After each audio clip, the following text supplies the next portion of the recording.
Sabarimala greenfield വിമാനത്താവള ഭൂമി ഏറ്റെടുക്കൽ റദ്ദാക്കിയ ഉത്തരവിനെതിരെ സംസ്ഥാന സർക്കാർ അപ്പീൽ നൽകി. 2570 ഏക്കർ ഭൂമി ഏറ്റെടുക്കാനായിരുന്നു വിജ്ഞാപനം. നേരത്തെ സിംഗിൾ ബെഞ്ച് സർക്കാരിന്റെ വിജ്ഞാപനം സ്റ്റേ ചെയ്തിരുന്നു. ഗോപിക അരവിന്ദ് വിവരങ്ങൾ നൽകും. ഗോപിക, എന്താണ് ഹർജിയിൽ സർക്കാർ ചൂണ്ടിക്കാട്ടുന്നത്? ദിവ്യ, ശബരിമല ഈ വിമാനത്താവളത്തിന്റെ ഭൂമി ഏറ്റെടുക്കുന്നതുമായി ബന്ധപ്പെട്ട വിജ്ഞാപനം മുൻപ് നേരത്തെ സിംഗിൾ ബെഞ്ച് സ്റ്റേ ഉണ്ടായിരുന്നു. ഇതിനെതിരെയാണ് ഇപ്പോൾ സർക്കാർ ഡിവിഷൻ ബെഞ്ചിനെ സമീപിച്ചിട്ടുള്ളത്. 2570 ഏക്കർ ഭൂമി ഏറ്റെടുക്കുമെന്നായിരുന്നു വിജ്ഞാപനം ഇറക്കിയിരുന്നത്.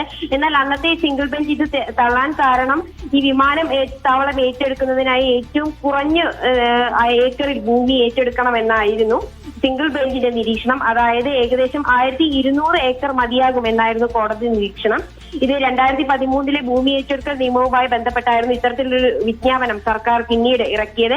എന്തായാലും ഈ സ്റ്റേ മാറാൻ വേണ്ടിയാണ് ഇപ്പോൾ ഡിവിഷൻ ബെഞ്ചിനെ സർക്കാർ സമീപിച്ചിരിക്കുന്നത്. ദിവ്യ, ശരി. ഗോപിക അരവിന്ദാണ് വിശദാംശങ്ങൾ നൽകിയത്.